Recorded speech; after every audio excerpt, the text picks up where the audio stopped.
Bonjour à vous et bienvenue sur OM5 TV, premier salon des étudiants de l'Outre-mer. On va finir aujourd'hui cette journée avec un plateau d'artistes, mais entre-temps, nous aurons aussi le networking.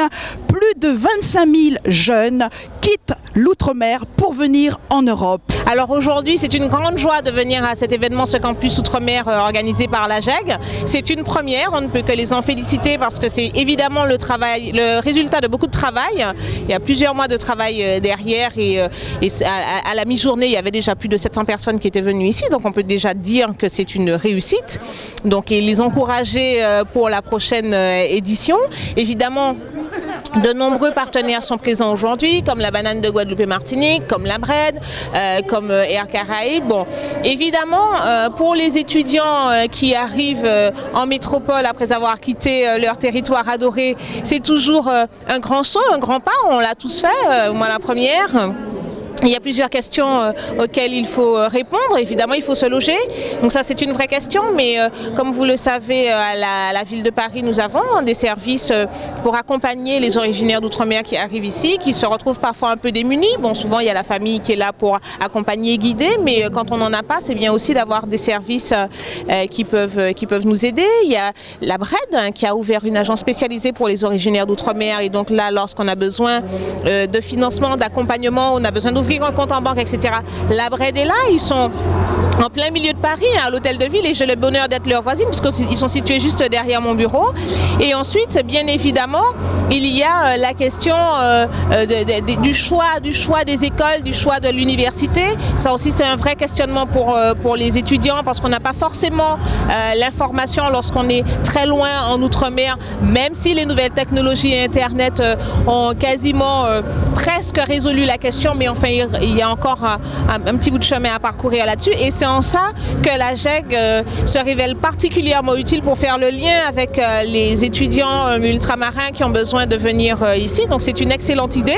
Merci à tous. Merci à Edwin Lopen qui est à l'origine de ça. Mais merci à tous ses collaborateurs d'avoir vraiment mis les mains dans le cambouis pour réaliser cela. Et nous, les élus ultramarins installés ici, donc élus de la République en métropole, nous sommes là pour les accompagner maintenant et après, bien évidemment, mais et du coup c'est un lien qui est plutôt intéressant entre les élus d'outre-mer, les élus ultramarins de métropole, via la GEG, avec ses étudiants. Donc nous sommes là, n'hésitez pas, bravo pour cette première édition et puis à l'année prochaine. Donc Henri Challeux, je suis député de la 3e circonscription de la Guadeloupe depuis 2012. Je suis aussi maire de la ville de Baie-Mahault. Aujourd'hui, j'ai fait le déplacement pour séjourner parce que c'est pour moi déjà une première organisée par le ministère des Outre-mer, le campus Outre-mer, et aussi par plusieurs associations telles que la GEG Transit aussi, Créole. Donc pour moi, c'est une très très bonne initiative. Alors effectivement, on parle toujours des difficultés qu'ont rencontrent les jeunes qui se rendront ici dans l'Hexagone après leurs études, les ultramarins. Mais ce n'est pas d'aujourd'hui que ces problèmes existent. Les jeunes qui ont des difficultés de trouver un logement, trouver peut-être le plus souvent une école pour s'inscrire. J'ai l'expérience de ma fille, nous avons dû aller à Périgueux, à 160 km de Bordeaux, il fallait lui trouver un logement. Nous avons dû louer des chambres d'hôtel pendant 2 semaines, le temps de trouver le logement. Et le pire là-dedans, c'est les difficultés qu'ont rencontrent les jeunes par la suite avec les chèques hors place. Le pire, c'est que les banques sont les mêmes en Outre-mer et en métropole. Et on ne comprend pas pourquoi on ne prend pas les chèques hors place des jeunes. On ne comprend pas comment on ne prend pas des relevés d'identité bancaire pour ouvrir un compte par Internet. Donc ce sont des dossiers que nous sommes en train de traiter, que moi-même, j'ai déjà interpellé les différents ministères pour pouvoir régler, que nous allons continuer. Aujourd'hui, effectivement, le ministère de l'Outre-mer organise ce campus, mais je pense qu'il y a très longtemps qu'on aurait déjà dû vraiment mettre en place de tels dispositifs pour accompagner les jeunes et aussi que nous, parlementaires, les ministres que nous avons eus de l'Outre-mer, pour nous puissions nous mettre ensemble pour vraiment taper du poing sur la table, pour poser la question de savoir si nous sommes des Français à part ou à part entière. Il est inadmissible que nos jeunes arrivent en métropole. Beaucoup, effectivement, aussi tombent dans la violence, la délinquance, parce qu'ils ne sont pas suivis. Ils ne sont pas accompagnés convenablement, et pourtant ça existe. Donc aujourd'hui, je pense que cette première édition de Campus Outre-mer permettra peut-être de rattraper tout ce temps perdu et que par la suite nos jeunes auront vraiment, en partant de soit la Guadeloupe, la Martinique, la Guyane, leur département d'origine, ils sauront où aller, comment faire, mais pas que tout ce que nous faisons, mais que de la politique politicienne derrière pour pouvoir récupérer certaines personnes, mais plutôt travailler dans l'intérêt de nos jeunes Guadeloupéens, Martiniquais, Réunionnais, en fait tous les autres ultramarins. Voilà. Je trouve que notre opération Téléhumain va permettre en quelque sorte aux jeunes qui reviennent au pays avec énormément de diplômes et qui ne savent pas exactement quoi faire et comment faire, de revenir et d'installer systématiquement leur entreprise. Quoi faisant, en sachant que derrière, en dehors des institutionnels, en dehors des aides familiales, ils pourront en quelque sorte bénéficier de l'entraide internationale contre le chômage. C'est-à-dire que Téléhumain est une opération qui va leur apporter les premiers moyens financiers pour développer leur entreprise. Voilà en quelque sorte ce que nous proposons. Et de ce fait, nous disons donc à tous ceux qui pensent vraiment à leur pays, qui souhaiteraient créer une dynamique économique dans leur pays, qu'ils peuvent s'unir autour de nous et qu'ils peuvent dès cet instant-là se dire bon ben voilà, moi j'ai une idée, c'est de vider le grenier de la famille et de vendre ce qui me paraît un peu qui n'a rien à faire quoi, au grenier, et avec cet argent-là de me rapprocher du Téléhumain pour pouvoir développer mon entreprise qui sera l'entreprise en quelque sorte que souhaite créer cet individu. Ça, c'est pour vous donner un peu une idée. Alors, dans les faits, il est évident que les associations sportives, culturelles peuvent lancer des défis. Les musiciens peuvent se permettre d'aller sous un arbre, de se regrouper et de créer une animation. Les joueurs de damier, de belote ou enfin peuvent faire de même. Et nous, de notre côté, nous sélectionnons donc les projets qui nous paraissent ludiques, qui nous paraissent porteurs également de création d'emplois aussi, qui nous paraissent porteurs de dynamique économique. Et dès cet instant-là, nous demanderons au comité de gestion et de suivi du Téléhumain de se rapprocher d'eux de façon à ce qu'ils puissent, avec les fonds que nous allons récolter à l'international, puisque dites-vous bien que maintenant le Téléhumain s'expatrie et il y a déjà 11 territoires africains qui se sont intéressés à notre opération et que les moyens que nous aurons, les moyens financiers, nous allons donc les distribuer au niveau des projets que nous allons retenir. Je suis avec Angélique, qui a été étudiante, mais qui ne l'est plus aujourd'hui. Je vais recueillir ses impressions sur le campus de l'Outre-mer, si elle était étudiante, sa réaction. Bonjour. Bonjour. Alors, vous n'êtes plus étudiante? Non, je ne le suis plus. Alors aujourd'hui, vous faites quoi? Quelles sont vos études que vous avez faites? Alors aujourd'hui, je suis chef de projet web, donc je travaille dans l'internet. Et les études que j'ai faites, en fait, sont assez originales et éloignées, puisque j'ai fait un diplôme de japonais à l'INALCO et par la suite un master de commerce international. Et pour répondre à votre question, si j'avais eu la chance d'être sur un campus, si tant est que ce soit réellement une chance, puisque je n'ai pas connu ça, je pense que ce que j'aurais aimé, c'est avoir la possibilité d'être en contact avec d'autres personnes qui étaient soit dans mon cursus ou dans d'autres cursus, qui déjà m'auraient permis d'avoir une ouverture d'esprit et d'échanger à la fois sur leurs propres études et sur leur méthode de travail. Et également, en fait, le fait d'être sur un campus, j'espère que ça aurait pu me permettre de bénéficier d'une solidarité entre les différents élèves pour pouvoir échanger sur les bons plans qu'on peut avoir. Parce que c'est vrai, quand on est étudiant, on a pas mal de difficultés économiques.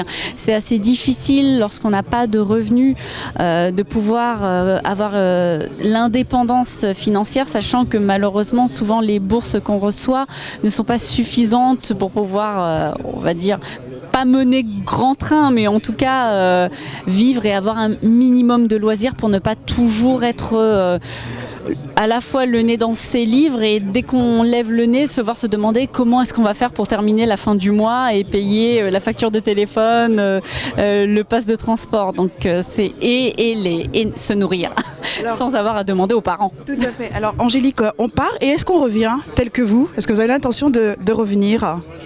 De revenir, j'aurais aimé revenir, sauf que moi je suis née à Paris. Mais je veux bien y aller. C'est vrai que c'est quelque chose que j'aimerais connaître, vraiment pouvoir passer du temps et vivre dans l'île pour savoir c'est quoi la réalité aujourd'hui. Là, c'est vraiment des questions que je me pose aujourd'hui. C'est quoi la réalité de la vie aux Antilles, puisque j'ai beaucoup de cousins et cousines qui sont toujours. Certains ont des emplois, d'autres ont beaucoup de mal à trouver des emplois. Je sais que j'ai certains cousins et cousines qui sont venus en France pour faire leurs études et la plupart sont restés parce que ceux qui sont repartis malheureusement n'ont pas réussi à retrouver de l'emploi une fois sur place. Et moi j'ai la chance d'avoir un métier à l'heure actuelle qui me permet de travailler de chez moi si je le souhaite, d'être en télétravail et du coup c'est une raison pour laquelle j'aimerais beaucoup pouvoir y retourner parce que j'espère pouvoir être un moteur de dynamisme au sein de mon île de par le fait de ma capacité à pouvoir aider les gens à s'équiper de sites internet et à être dans le digital. On va parler juste de la langue pour terminer. Vous parlez le japonais, le chinois. Qu'est-ce que vous parlez comme langue? Il y en a plusieurs. Hein? So I can speak English. Nihongo mo dekimasu. Donc je parle également japonais. Je baragouine juste quelques tout petits mots, quelques phrases de survie, on va dire, en chinois.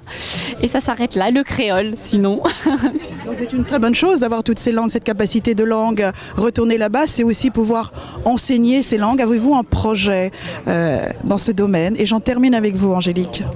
Alors, lorsque j'étais étudiante, justement pour pouvoir financer ce que je vous expliquais tout à l'heure, ma vie au quotidien, j'ai donné des cours d'anglais. Mais c'est vrai qu'à l'heure actuelle, non, je n'ai pas vraiment, je me tourne vraiment vers l'Internet, qui me paraît vraiment plus un vecteur et porteur d'avenir et de dynamisme économique. Monsieur le Président, merci de nous accorder rapidement quelques instants cette convention qui vient d'être signée entre ces deux parties, l'Association des jeunes de Guadeloupe et bien évidemment la région de la Guadeloupe. Alors, vos impressions, votre sentiment, c'est un moment très important là. C'est une convention entre l'ADOM, qui est l'Agence pour la mobilité des ressortissants d'outre-mer, et puis l'Association des jeunes étudiants de la Guadeloupe, un peu la cheville ouvrière en matière de coordination en faveur des jeunes étudiants qui quittent les Outre-mer, singulièrement la Guadeloupe. Mais on sait que la GEG, avec son président Edwin Le Pen, agit pour l'ensemble des étudiants, quelle que soit leur origine ultramarine. Et ils sont un peu, avec la ministre des Outre-mer, à l'origine de ce premier campus d'Outre-mer. C'est une belle et bonne idée que d'avoir organisé ça pour la première fois. Il faudra l'organiser de nouveau. Lorsque l'on sait qu'il y a plus de 25 000 étudiants venant des Outre-mer, ce n'est pas toujours simple pour celles et ceux qui arrivent pour la première fois ici dans l'Hexagone, dispersés sur tout le territoire national. Ce n'est pas simple. Il faut toujours des gens qui sont là, qui ont les filières, qui ont les relations, qui connaissent les institutions, qui peuvent donner de bons conseils, des conseils avisés, qui peuvent vous trouver un hébergement, qui peuvent vous trouver les filières pour avoir des bourses, des aides, des prêts bancaires pris en charge par les collectivités, c'est en tout cas le cas de la région Guadeloupe, qui peuvent vous donner des orientations universitaires ou les grandes écoles, qui peuvent vous dire tiens mais il y a des conventions prioritaires, d'éducation prioritaire qui existent avec Sciences Po Paris, on a des accords avec le Centre national des œuvres universitaires scolaires, le CNUS, qu'on a aussi avec le secteur privé. Lorsque vous n'arrivez pas à trouver une chambre au CNUS ou en résidence universitaire, eh bien, il y a le secteur privé, avec les bailleurs privés, il y a l'OCAPAS, bref, il y a un ensemble de choses qu'il faut connaître. C'est la raison pour laquelle sur les sites des régions, du CNUS, du ministère, on trouve presque tout. Et on édite des brochures, on trouve presque tout. Il y a les numéros de téléphone, il y a les mails, il y a les sites qu'on peut consulter. C'est mieux que dans les années 70, quand moi j'étais étudiant. Ah oui, on était seuls, on était livrés à nous-mêmes. Aujourd'hui, il y a une prise en charge, il y a un encadrement, il y a une oreille attentive, il y a une bienveillance qui est témoignée. Je trouve que c'est très bien ce qui se fait. Alors bien sûr que le numérique digital joue un rôle important.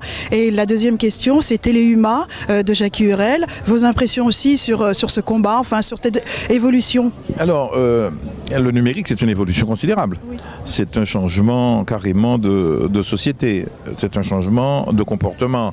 C'est un nouvel homme qui est créé. Quand je dis nouvel homme, au sens générique, homme et femme. Aujourd'hui, ne pas pouvoir manipuler ce type d'appareil, vous êtes un analphabète alphanumérique, disons ça comme ça. Si vous ne maîtrisez pas un clavier, si vous ne maîtrisez pas quelques arcanes des réseaux sociaux, il vous manque quelque chose. Bon, les jeunes d'aujourd'hui sont nés avec. Ce sont des êtres numériques, on peut dire ça comme ça. Et donc ici, sur ce campus Outre-mer, vous avez beaucoup de stands. On trouve presque tout, y compris maintenant c'est un must. Surtout, vous avez les adresses email, vous avez les adresses des blogs, les sites, vous avez les adresses internet. C'est bien, c'est l'air du temps. Aujourd'hui, c'est mieux que ça. Vous pouvez rester chez vous, par exemple, moi je suis de la Guadeloupe, et faire des cours en ligne. Alors, il y a ce qu'on appelle les MOOCs, les Massive Open Line Courses, mais ça c'est des cours, vous pouvez suivre les cours de Harvard ou de l'ENA ou du Collège de France par ça ne vous donne pas un diplôme. Ça peut tout plus vous donner une attestation que vous avez été un petit peu assidu. En revanche, vous avez par exemple le CAVEJ. Le CAVEJ, vous voulez reprendre des études de droit, sans même vous déplacer, vous vous inscrivez, vous payez bien entendu votre cotisation, vos frais universitaires. Vous n'êtes pas obligé de suivre les cours. En revanche, vous êtes obligé d'envoyer les TD, de faire les choses. Vous le faites à distance. Et vous venez passer l'examen. Vous pouvez faire des études à distance sans le présentéisme, sans la présence dans les amphithéâtres. Et ça, ce sont des choses qui n'existaient pas de mon temps. Il y avait le CNED. Aujourd'hui, vous pouvez chez vous, à votre domicile, si vous avez un bon Internet, eh bien, vous pouvez suivre tous les cours de droit. Vous pouvez acheter les manuels, les éditer et venir simplement payer un billet, venir ici, passer un billet. Eh bien, pour la rentrée de 2016, au-delà de la vaste panoplie de la région Guadeloupe en matière d'éducation, de formation, de qualification, eh bien, on va faire ça. Permettre à celles et à ceux, quel que soit l'âge, qui voudraient reprendre, eh bien, les aider à s'inscrire, leur donner un billet d'avion pour venir passer Tout est possible aujourd'hui. Donc, il suffit de vouloir. Voilà. Et Téléhuma? Alors, Téléhuma, je ne connais pas assez. J'ai découvert là il y a un moment ce que Jacques fait. Je ne connais pas l'objet. Jacques ne me l'a pas présenté, disons des choses comme ça. Bon, mais je leur souhaite bon vent. Ça s'occupe de quoi, Téléhuma? C'est la télévision, c'est ce que vous faites là. Donc c'est de la télévision. Télévision, mais aussi très engagé vers les jeunes, hein, de la formation, des suivis, très bien. J'en passe et d'autres, mais pour terminer, Monsieur le Président, partir, venir en métropole et revenir, quelles sont les structures pour les accueillir cette fois-ci?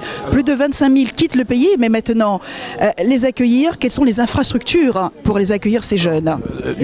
En infrastructure, ça existe. On a la famille, on a ce qui existe.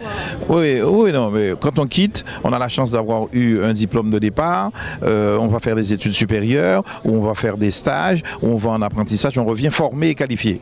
Est-ce qu'on va trouver du travail? C'est la vraie question. Je pense qu'on a de la famille, même si c'est difficile. Bon. Mais est-ce qu'il y a des opportunités d'emploi, d'embauche? C'est tout le sujet. Il y a déjà des politiques d'aide au retour.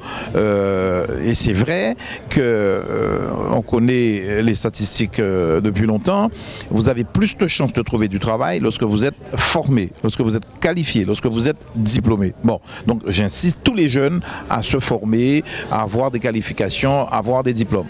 Ensuite, lorsque vous êtes cadre, vous avez plus de chances encore de trouver du travail. Par exemple, dans la fonction publique, on a besoin des cadres A, des A+, il n'y en a presque pas, c'est-à-dire des administrateurs, des ingénieurs principaux ou généraux ou des ingénieurs en chef, il en manque.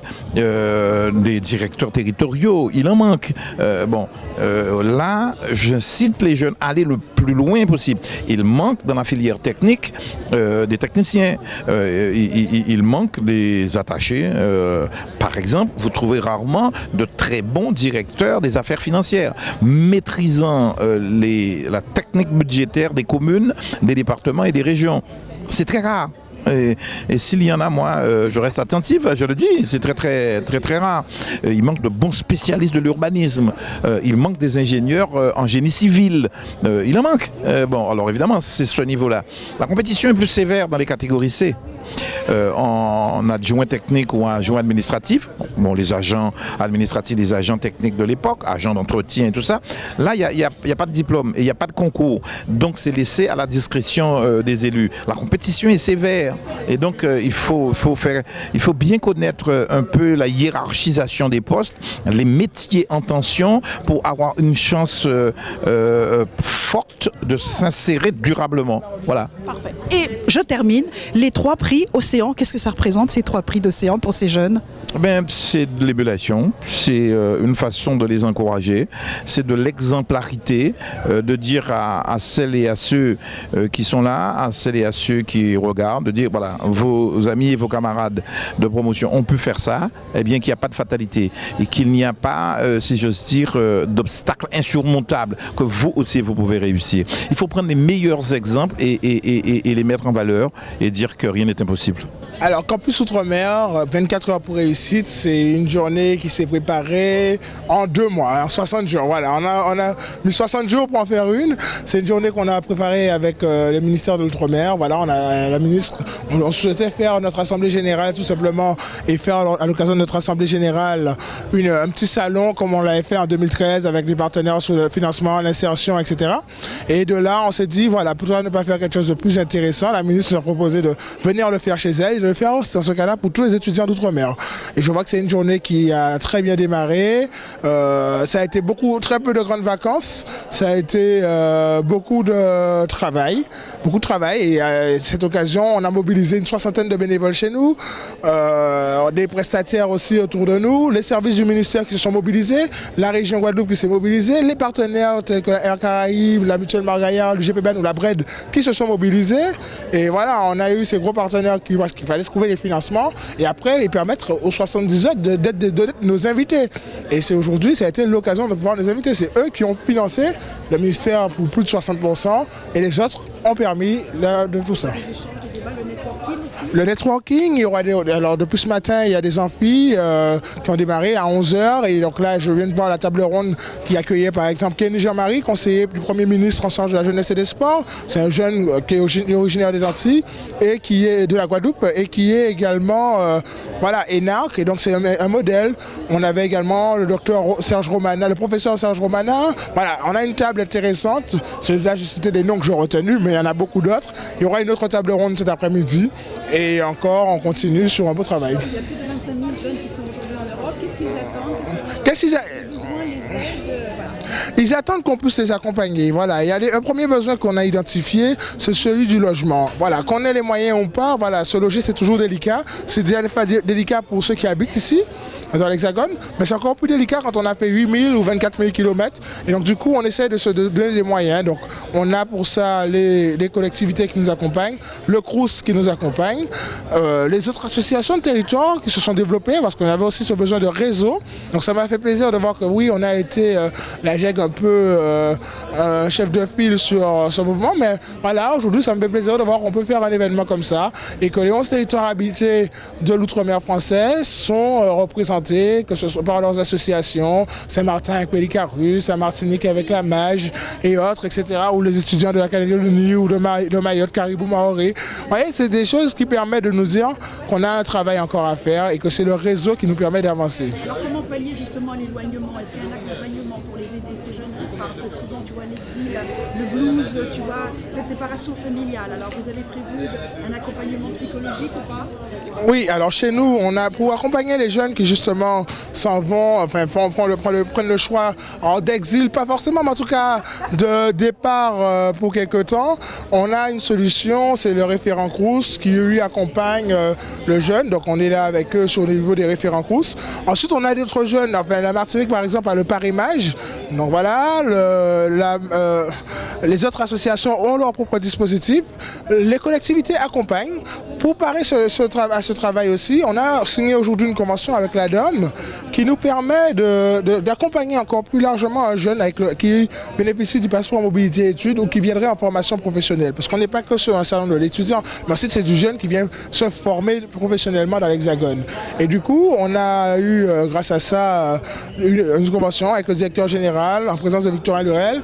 La ministre a dû nous quitter ce matin parce qu'elle partait dans le Pacifique. Mais en tout cas, c'est une convention qui a pris le temps d'être construite, ça faisait plusieurs mois qu'on en parlait, et c'est une convention de principe, mais qui donne aussi des moyens à se dire qu'on doit mettre en commun et fusionner nos dispositifs, que l'ADOM puisse puiser chez nous ce dont elle a besoin dans nos dispositifs, et nous qu'on puisse puiser chez eux ce dont on a besoin, qui consiste à la sensibilisation et à la transmission de l'information. Pour terminer, géographiquement parlant, où est-ce qu'ils vont être ces jeunes dans toutes les régions de France? Géographiquement parlant, ils sont partout. Ils sont partout. Voilà, on a, qu'ils soient du sud, du nord, de l'ouest, de l'est ou à l'international, ils sont disponibles, ils sont présents. Voilà, moi je dis que si on a aujourd'hui à la GEC pour parler de chez nous plus de 1200 adhérents, une centaine de jeunes bénévoles actifs, on pense qu'on a de quoi être fiers de notre jeunesse et de leur dire, voilà, continuez, roulez pour eux. Et moi je leur tire un coup de chapeau parce que voilà, je suis le président, donc c'est vers moi que les médias vont venir, mais pour vraiment donner un coup de projecteur, et c'est l'occasion cette journée de leur donner un coup de projecteur pour que la journée tourne vraiment. Donc ils sont présents, c'est vraiment compter sur eux, quoi, et bravo. Le site internet, oui, www.ajeg.fr, ça c'est pour la GEG, www.ajeg.fr. Pour le campus Outre-mer, www.campusoutremer.org, voilà, ou sous les réseaux sociaux, ils tapent AGEG ou Campus Outre-mer. On a eu une belle visibilité, un bel hommage, et merci à tous. Et pour terminer cette journée, un plateau d'artistes. Et pour terminer. Alors, le prix des 3 océans qui va être mis ce soir à 19h, en présence de la garde des Sceaux notamment. C'est un prix qui a été co-construit entre l'AGEG, le ministère et les deux premiers partenaires qu'on a eu, qui étaient la BRED, Espace Outre-mer, et la Banane de Guadeloupe et Martinique. Voilà, ils ont décidé chacun de mettre 3 000 €, donc ça fait un pot de 6 000 €. Pour primer 6 jeunes. Voilà, on ne voulait pas primer tous les jeunes, un jeune par territoire, mais dire que voilà, on peut quand même ressortir 6 qui ont un profil exceptionnel, un profil remarquable et méritant, parce qu'on n'était pas sur l'excellence académique. C'est un profil remarquable et méritant. Et du coup, on a réussi, après près d'une centaine de candidatures, à en tirer 6. Et il y a eu un prix spécial. Voilà, un prix spécial, donc il y aura un 7e prix qui sera attribué parce qu'on a eu quand même aussi quelques bacheliers qui ont postulé et qui ont concouru. Et donc du coup, on a tenu à ce que le jury a tenu en tout cas, parce que moi, la GEG n'était pas membre du jury, mais le jury a tenu à féliciter et à remercier ces jeunes qui ont cette bachelière qui a voulu. Voilà, donc du coup, il y aura ce prix spécial ce soir. Et également, on peut compter sur la région Guadeloupe qui les a dotés d'un ordinateur portable, la ministre qui remet le trophée des 3 océans, voilà, et un abonnement dans une salle de sport, voilà. Donc voilà, ils sont quand même bien gâtés. Ça montre que l'excellence, et ça me donne encore envie, comme je dis, espoir pour mes jeunes et pour mes compatriotes. Voilà, je me dis, j'ai 25 ans aujourd'hui, donc ça veut dire qu'on est capable de construire les 30 prochaines années ensemble et de se faire plaisir. Parfait, tu vas terminer avec un plateau d'artistes. Et après, quand on termine cette journée avec un plateau d'artistes, ce qui me fait plaisir, c'est qu'on a eu nos 3000 inscrits avant de communiquer sur le plateau d'artistes. Donc ça montre que nos étudiants quand même s'intéressent à leur avenir et à leur parcours. Donc oui, il y a un très beau plateau d'artistes ce soir, des 3 océans, le Pacifique, l'océan Indien et l'océan Atlantique. Alors, les mauvais esprits diront que l'océan Atlantique est surreprésenté, mais on veut juste leur rappeler qu'il y a 6 territoires dans l'océan Atlantique. Et du coup, ça faisait une surreprésentation qu'on prenait la règle de 2 artistes par territoire. Parfait, et on se dira l'année prochaine. Et on se dira l'année prochaine, parce qu'on peut encore remercier un coup de chapeau à Mme Georges Paulangevin, la ministre des Outre-mer, voilà, qui a pris le temps d'inscrire le campus Outre-mer comme premier acte de son plan jeunesse qu'elle a annoncé jeudi 3 septembre 2015. Donc du coup, je pense que ce qui dit premier acte dira second acte.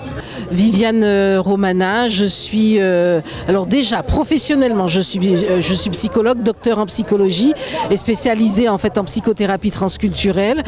Par ailleurs depuis 2010 je suis conseillère régionale d'Île-de-France et je m'occupe dans le cadre de mes fonctions d'élu d'une problématique très importante qui est celle de l'égalité homme-femme et en particulier j'ai un regard que je porte sur les violences faites aux femmes, mais aussi dans les délégations qui sont les miennes, j'interviens également auprès des jeunes. C'est à ce titre-là que je suis ici, bien sûr, et donc j'ai aussi un parcours de militante associative et dans ce parcours de militante associative, il faut savoir que j'ai été l'une des dirigeantes de l'association de la GEG, l'association des jeunes guadeloupéens en France, et qu'à l'époque, nous, quand on était à la GEG, c'est vrai qu'on avait des préoccupations qui étaient politiques. Nous voulions faire la révolution, nous voulions l'indépendance, et on n'avait pas ces préoccupations syndicales qu'à la GEG aujourd'hui, ces jeunes de la Guadeloupe. Alors on les avait un peu, mais pas autant.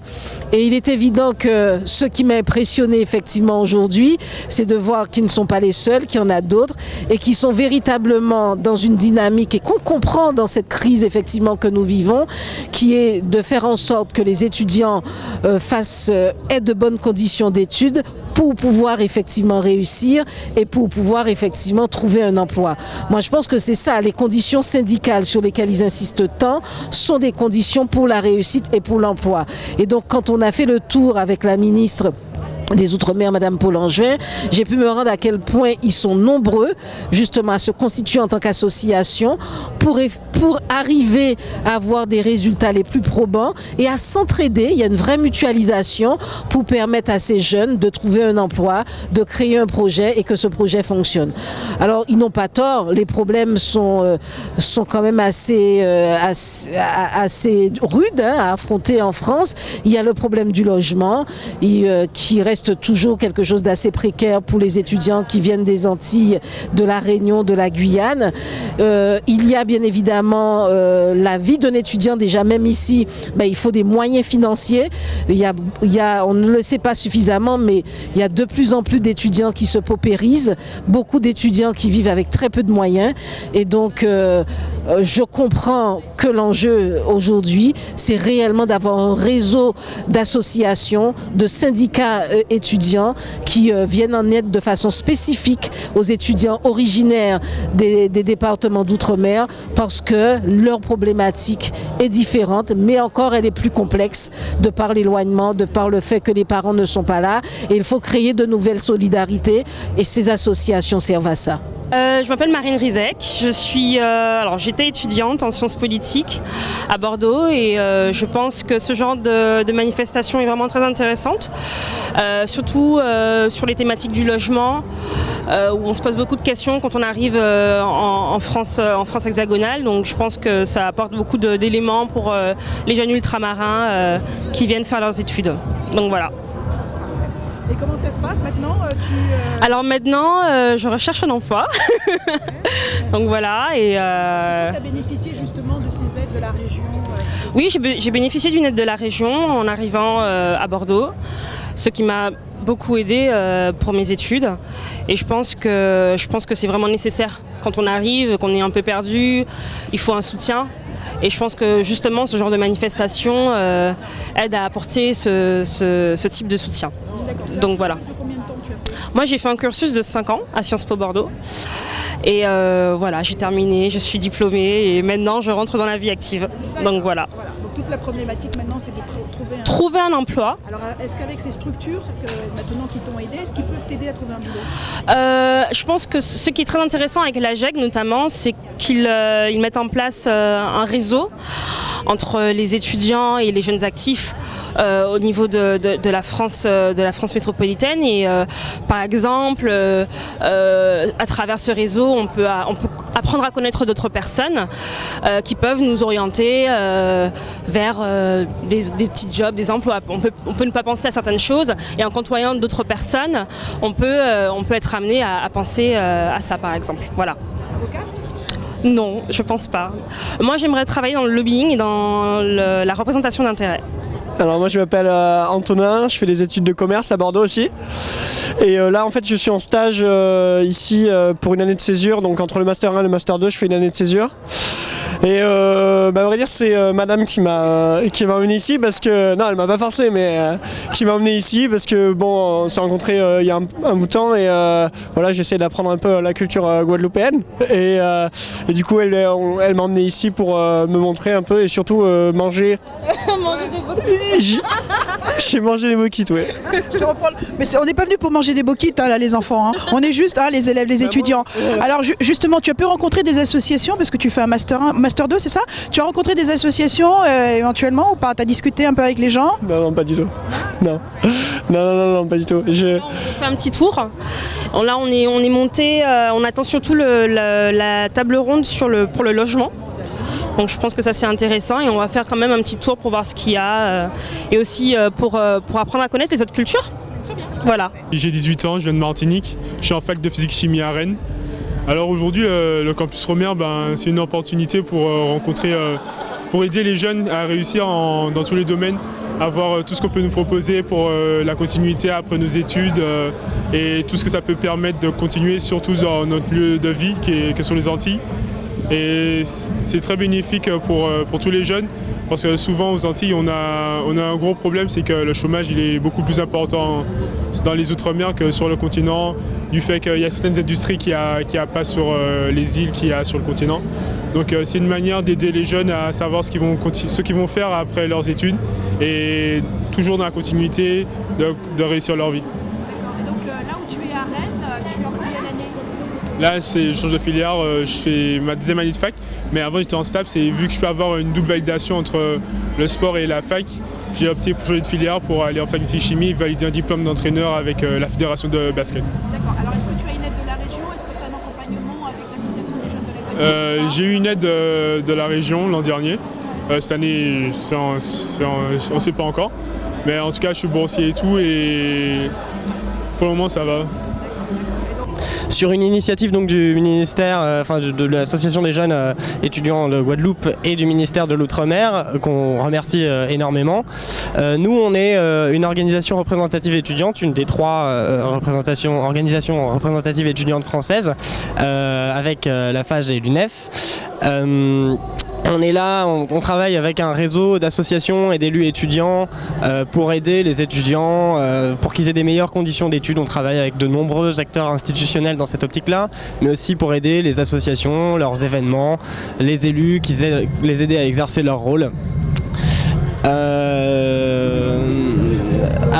Cette association, l'association nationale a son siège social sur Paris, mais sinon elle se base sur 6 fédérations d'étudiants filiéristes, à savoir la fédération des élèves ingénieurs, la fédération des étudiants en droit, la fédération des étudiants en psycho, mais aussi en sciences naturelles et exactes, en gestion.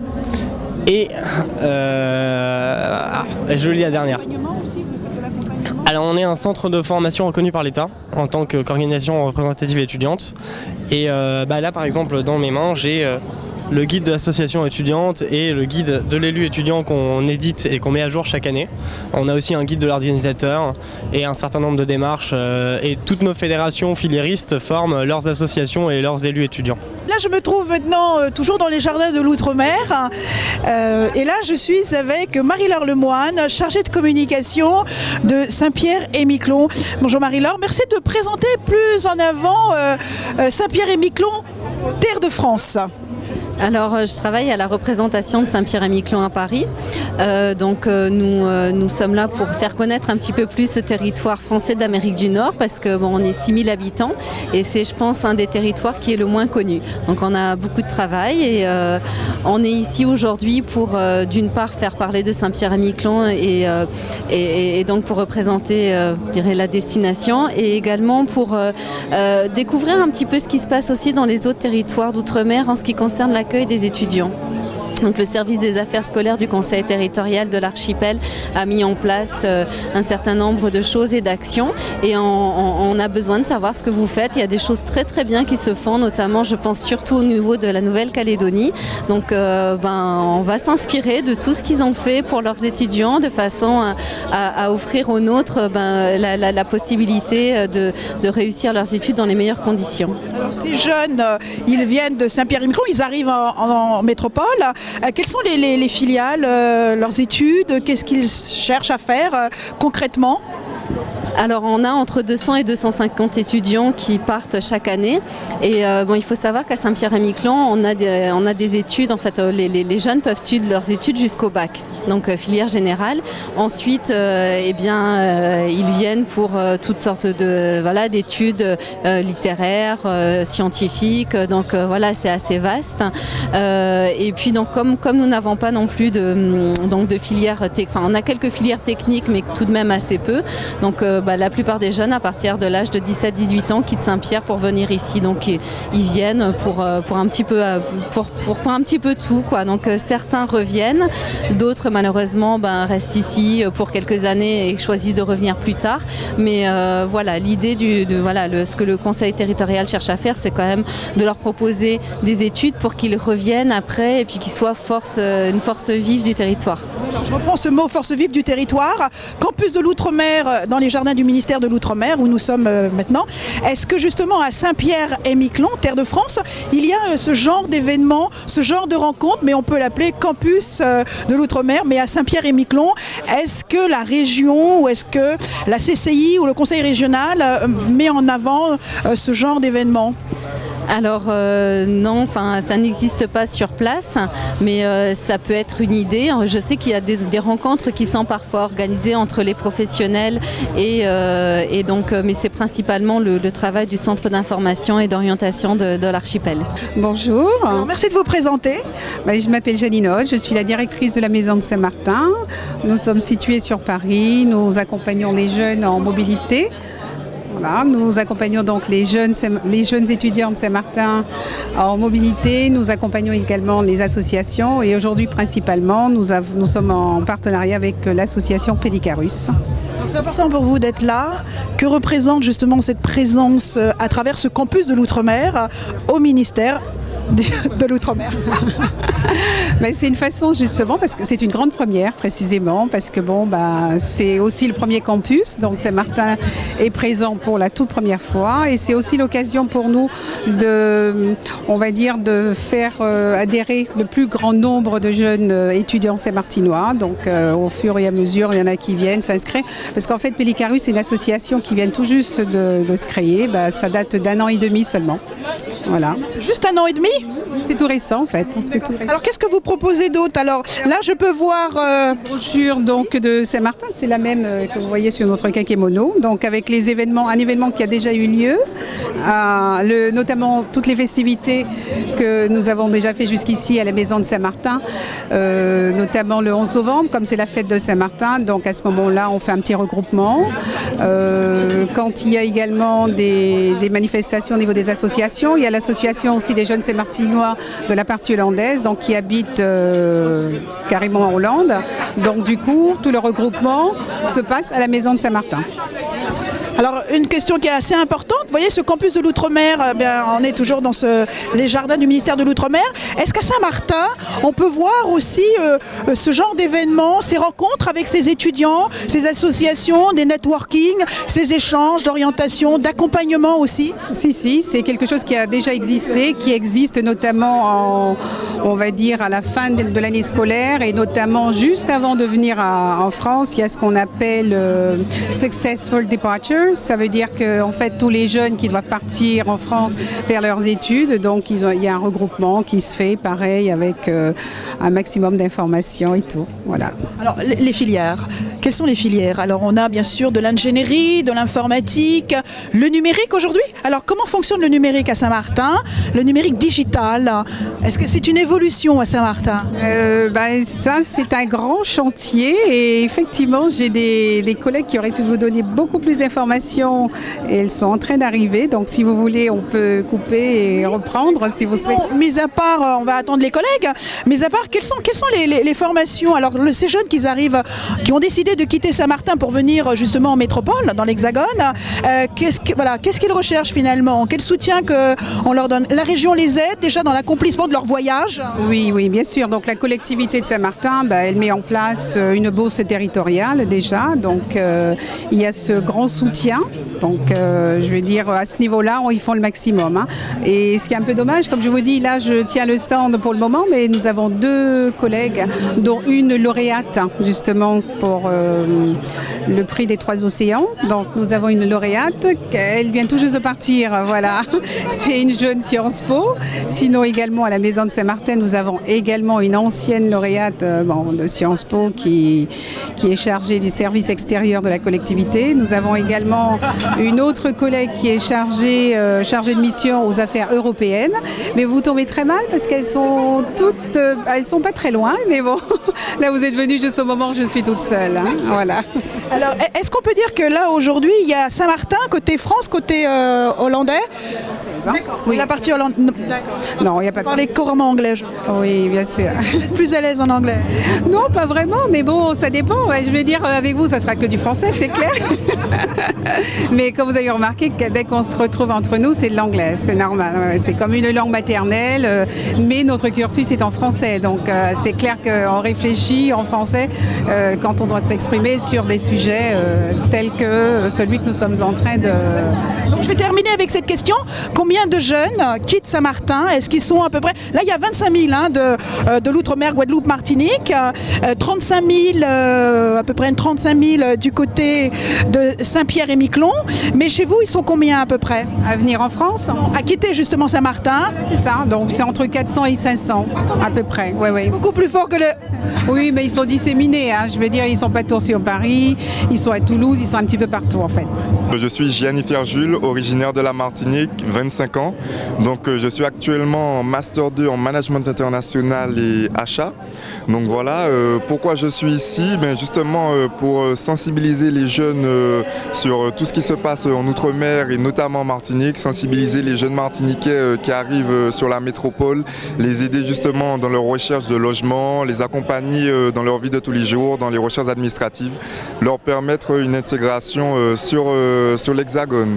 Donc voilà, donc c'est le but de ma présence ici avec l'association Martinique Ambition Jeune. Donc voilà. Donc, je suis Leslie Joséphine Tali, donc j'ai 22 ans et je suis martiniquaise également comme Gianni. Moi j'ai fait un cursus à Sciences Po, donc je suis actuellement en master affaires publiques filière collectivité. Et ce que je suis venue chercher ici, donc je suis également de l'association Martinique Ambition Jeune. Donc on est vraiment venu rencontrer les jeunes, donc que ce soit des jeunes qui viennent d'arriver ou des jeunes qui sont assez intégrés pour leur présenter la MAJ et pour surtout les aider dans leur installation, dans leur démarche et leur dire qu'il y a une association qui les réunit et qui peut les représenter. En fait, cette manifestation présente pour nous une opportunité d'avoir les acteurs de la vie associative étudiante sur la même place, sur le même lieu. D'une part, en fait, parce qu'il y a beaucoup de jeunes qui ont les mêmes problématiques, les jeunes ultramarins, qui soient de la Guadeloupe, de Saint-Martin ou de la Martinique ou d'autres parts du Pacifique. En fait, on a tous les mêmes problématiques. Et nous, en tant qu'association Pélicarus, c'est l'association des jeunes étudiants de Saint-Martin, une association qui est très récente, elle a 1 an et demi. Fort de ce constat, de constater que il y avait la GEC, il y a la MAJ. Nous, en tant que jeunes étudiants, nous n'avions pas une association afin de représenter les problématiques des jeunes. On a créé cette association. En fait, nous, on essaye d'aider à l'accompagnement au logement pour les jeunes. On essaye aussi d'aider par rapport à la formation. prochainement, on va faire un salon de l'orientation sur Saint-Martin d'ici l'année prochaine, janvier-février, avant post-bac. En fait, ce sont des thématiques de l'orientation et du logement qui sont les plus importantes pour les jeunes Saint-Martinois et les jeunes ultramarins en général. Et en fait, c'est des thématiques sur lesquelles nous, en tant qu'association, à travers d'autres associations que sont Outremer Networking et le partenariat d'autres associations et des institutions françaises, auxquelles l'association a vocation de répondre. Voilà, ça c'est pour nous, c'est l'orientation de Gomes Gaël, cofondateur de l'association Pélicarus, accompagné de Rudia Gomes-Lake, aussi cofondatrice de Pélicarus, et M. Jérôme Arnel, adhérent à Pélicarus. Moi je passe sur Instagram. Ah oui. Oui, on regarde comme ça. Voilà, vous avez le Instagram. Alors c'est marqué Campus Outre-mer. Bon, il a un peu de temps que je lise. Il faut tweeter sur la Guinée. Voilà. Merci. Très élégante. La ministre avait beaucoup souhaité l'organisation de cette manifestation parce qu'on sait combien commencer des études supérieures lorsqu'on vient de loin est un enjeu souvent important, un moment difficile parfois, avec l'isolement, le sentiment du déracinement. Il est sans doute présent chez tous les jeunes étudiants, mais il l'est sans doute encore plus pour ceux qui viennent de loin. Et donc il est important de pouvoir les accompagner, les informer, les aider. C'est le but de ce forum, avec beaucoup de participants. Et il convient d'abord de remercier les organisateurs qui ont beaucoup travaillé et sans doute un peu sur leur temps de vacances pour réaliser cette belle opération. Tous les exposants qui étaient présents, tous ceux qui ont participé, qui ont contribué, les sponsors, c'est beaucoup de personnes évidemment pour arriver à ce beau résultat. Ça s'intègre évidemment très bien dans la perspective ouverte par Madame Paul Angevin la semaine dernière lorsqu'elle a présenté le plan jeunesse pour l'outre-mer, centré évidemment sur les problématiques de formation et d'emploi, et nous y sommes parfaitement, et puis ça trouve sa place évidemment dans l'orientation du gouvernement au travers des dispositifs pour la jeunesse. Donc encore une fois, merci à tous ceux qui ont contribué à la réussite de l'opération. Et comme elle doit aussi se dérouler dans un cadre convivial, il y aura tout de suite quelques remises de médailles et puis ensuite, je crois, une soirée un peu plus sympathique. Merci. Pour ce faire, nous allons donc accueillir M. Victorin Lurel, le président du conseil régional de la Guadeloupe, M. Éric Montagne, qui est directeur général adjoint de la BRED, et M. Grégory Alcan, qui représente la salle de sport Frines, qui nous a accompagnés tout au long de la journée. Alors vous avez de très jolies choses en main, je me permets de passer devant vous. Nous avons donc, voilà, les prix sont là. Un petit mot de chacun, de la part de chacun. Bien volontiers, bien sûr. On va remettre dans un instant un prix décerné à nos 3 lauréats, qui est pour couronner leur succès. Juste un mot pour vous dire que la BRED et BRED Espace Outre-mer, nous avons été ravis d'être avec vous aujourd'hui dans le cadre de ce premier campus. Il faudra renouveler, je le souhaite très fermement, cette édition. Avec BRED Espace Outre-mer, nous avons véritablement cette volonté d'accompagner les jeunes, les étudiants qui sont en mobilité vers la métropole, vers l'international aussi, parce qu'il y en a également qui vont faire des études à l'étranger. Et avec BRED Espace Outre-mer, nous avons mis tout un dispositif en place. J'ai Olivia Honnet qui est à mes côtés, qui dirige cette structure et qui ne compte pas sa peine, je dirais, pour accompagner l'ensemble des étudiants, et pas uniquement en région parisienne, sur l'ensemble du territoire. Et puis aussi pour trouver des stages, que ce soit en métropole ou à l'étranger également. Voilà, juste un petit mot. Encore une fois, ravi d'avoir été avec vous. Et puis je crois qu'il est grand temps de remettre le prix à nos lauréats. Et ensuite, Monsieur Victorin Lurel fera également son petit boost de vos applaudissements, s'il vous plaît. Voilà un beau chèque pour un nouveau départ. Bravo, bravo, bravo à vous. Monsieur Victorin Lurel, pour la suite des prix, un petit mot? Juste un petit mot pour dire que c'est avec grand plaisir qu'on s'est associé à l'initiative prise par la ministre des Outre-mer.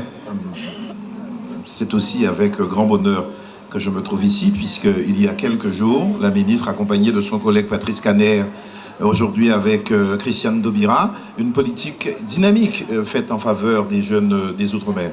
C'est peut-être la deuxième ou la première édition, Edwin l'a dit, c'est pas la dernière. Je trouve ça formidable que de bonne volonté se soient associées, y compris des banques, des producteurs que l'on trouve en nombre dans la cour du ministère. C'est bien. Ça fait un moment que la région, depuis 2004, sans vouloir vendre ici ma politique, que l'on fait ça. Et donc c'est avec grand plaisir que je remettrai un modeste prix voilà, aux jeunes, disons, méritants. Un chèque de 1 000 €. Des jolis... Oh là, je vois de très jolies choses, des tablettes, des mini-ordinateurs. C'est un ordinateur.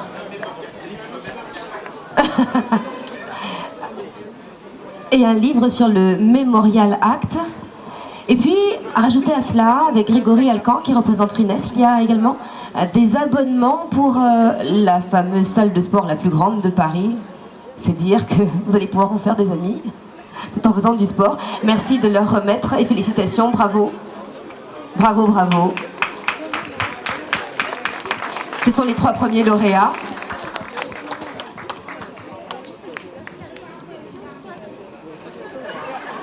Merci pour tous ces cadeaux. Pour les photographes, c'est bon? Ça va? Parce que je sais que c'est important. Vous pouvez vous avancer pour faire la photo, oui, c'est vrai. Allez, venez, venez, venez faire un petit tour. Voilà. Bravo, bravo, bravo à eux. Des exemples à suivre. Qui sait, demain, c'est peut-être vous qui participerez au prix des 3 océans. Et il y a la médaille du ministère également, qu'il vous faut remettre. Une très très jolie médaille. Et ça, voilà. C'est pour marquer... Oui, il y a beaucoup de cadeaux, hein. Mais ça marque cette belle journée, cette belle médaille. Moi, je veux bien qu'on en ouvre une, juste pour la voir. Hein. Je suis intéressée. Barbara, s'il te plaît, est-ce que tu pourrais nous montrer cette jolie médaille offerte par le ministère? Ah oui, ça c'est une autre histoire. Waouh, elle est très très belle, la médaille. Elle est très jolie. Voilà. Bravo, bravo. Merci encore. Merci aux partenaires, mais ce n'est pas terminé. On va demander maintenant à Cathy Bagot de la Martinique, Mindy Durimel de la Guadeloupe et Roch Wamitan de Tahiti de bien vouloir se rapprocher à leur tour, car eux aussi vont être récompensés. Et je vais demander tout de suite à la représentante de l'UGP BAN de bien vouloir nous rejoindre, Géraldine Mbarga. Géraldine, bienvenue. Il y a aussi des prix donc à remettre. Où sont mes 3 lauréats? Je ne les vois pas. Où sont-ils? Par ici, s'il vous plaît. Voilà. Ne soyez pas timides. On les applaudit bien fort, s'il vous plaît. Ils le méritent.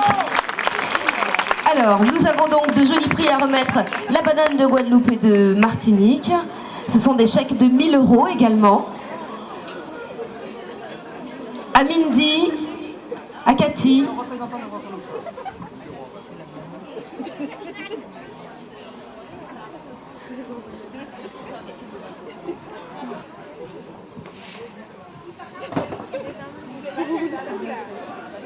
Alors, il y a des prix, il y a Air Caraïbes qui va remettre également un billet d'avion à la jeune lauréate. Air Caraïbes représenté par son directeur commercial, monsieur Richard Edmond, qui n'est pas là, mais qui va être représenté par... Ah, mais ça va être moi. Voilà, billet d'avion. Madame, un billet d'avion pour aller en Guyane. Voilà, c'est fait, c'est dit, c'est acté. Et encore d'autres cadeaux offerts par de la main de monsieur Victorin Lurel. Merci beaucoup. La parole est à vous, madame Thévira. Merci à tous. Alors, d'abord, évidemment, le bonheur d'être là cet après-midi, de venir vous rejoindre, de passer un moment extrêmement agréable, parce que les moments avec vous sont toujours des moments très chaleureux, sont toujours des moments chargés d'affection, parce que nous sommes ainsi, et qu'en plus, nous sommes loin de nos bases, loin de nos terres, loin du chant des oiseaux, loin de la verdure de nos forêts. Évidemment, je parle pour la Guyane, parce que les autres territoires ont beaucoup moins d'arbres, mais n'empêche, nous sommes très généreux, nous sommes très très généreux. Vous savez bien que depuis des siècles, vous êtes les bienvenus en Guyane. Et vous êtes venus de partout en Guyane, de toute la Caraïbe, de plus loin que la Caraïbe, des 3 océans, puisqu'on y retrouve des personnes qui viennent effectivement de l'océan Indien, de l'océan Pacifique, de Saint-Pierre-et-Miquelon aussi, et bien entendu du reste du monde, puisque nous avons plus de 120 nationalités présentes en Guyane. Donc vous voyez bien que c'est le cœur du monde qui palpite là, et puis vous pouvez vous fâcher, ça n'empêche pas, et de toute façon, je sais que vous protestez là, et tout à l'heure quand je vais descendre, vous allez faire des selfies avec moi.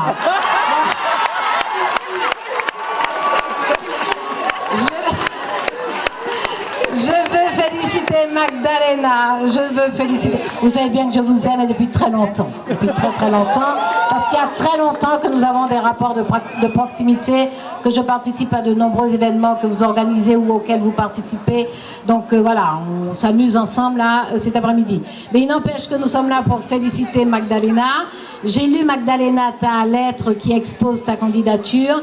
J'ai vu donc que tu es intéressée par des études de pharmacie, et je pourrais presque dire de pharmacopée, puisque ce qui t'intéresse, c'est vraiment d'étudier les plantes médicinales dans nos territoires, en Guyane en particulier parce que tu es guyanaise, que tu vas faire tes études à l'université d'Auvergne-Clermont 1, et que tu vises à te spécialiser pour devenir docteur en pharmacie et herboriste pour travailler justement sur ces plantes médicinales.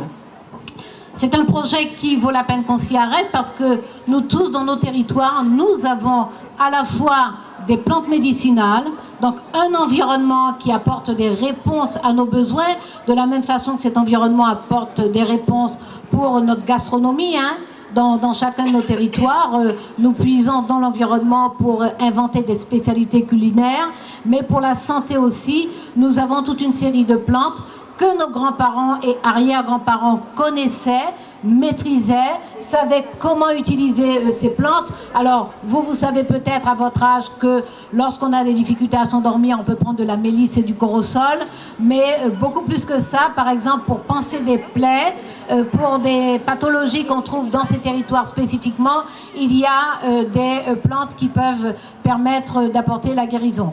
Donc, ces études sont des études qui rappellent la richesse de nos territoires, qui rappellent surtout la connaissance que les générations ont accumulée à travers le temps, qui rappellent surtout que nous avons quelque chose à apporter au monde, que nous avons beaucoup apporté au monde déjà, mais nous avons encore à apporter au monde, parce que vous savez sans doute que de nombreux scientifiques européens, français, mais d'autres pays européens, vont dans un certain nombre de territoires pour découvrir des substances et parfois pour les reproduire de façon synthétique.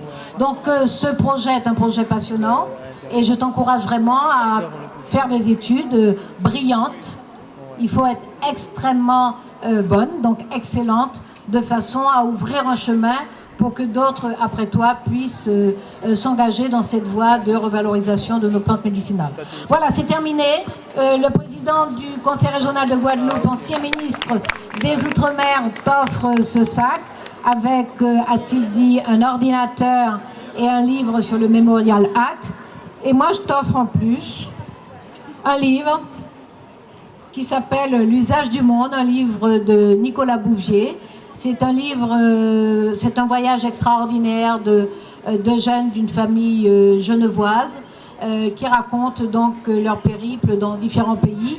Et c'est un très très beau livre parce que nous sommes ouverts au monde et nous sommes donc particulièrement sensibles à ce qui se passe ailleurs, aux autres cultures, aux autres histoires, aux autres langues.